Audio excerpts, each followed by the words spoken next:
Round two, my friends. We had a great time working with you today for our Sunday workshop. It's Jesse and Ariel again. And as we go through our session, we wanted to talk with you about the 4 primary anchors of West Coast Swing. Those are the delay anchor, West Coast Swings, period.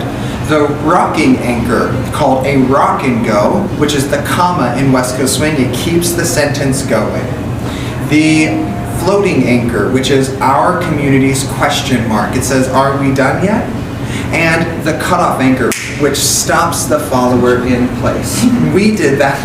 Exclamation point. Yeah, we did that through the basket whip and sugar push as primaries, and we also could use it on the end of any of our patterns. So when we do the sugar push and go 1, 2, it's traditionally 3 and 4, ending delay 5 and 6. That makes the 3 and 4 of a sugar push a rock and go.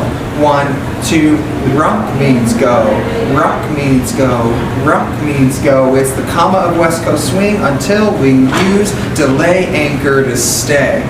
If we were to change that and cut it off, 1, cut off. Now we've stopped and we have to get going again. It stops us right away. And last one, floating anchor. If we step 1, 2, 3, and 4, like on an Ed Sheeran song to get all artistic with it. You can use those on any of the redirections, as we talked about. So the sugar push has a middle redirection, and we have the anchor, which is a redirection.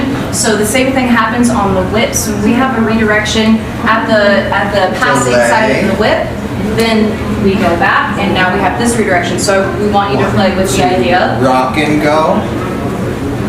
Or 1, 2, floating. And 1, cut off 3. So that we can communicate through our pattern shape about how we're going to do what we do. The last piece that we used it in was our hip catch. Some people call it an underarm cutoff. We do delay anchor 5, 6, 7, and 8. Rocking anchor, rock and go, anchor step, and cutoff. To hit that break, pause, and take the bell before the audience because we had a great time with it. I love you all. Can't wait to work with you again. See you soon. The social focused event from A to Z, Ottawa, Canada.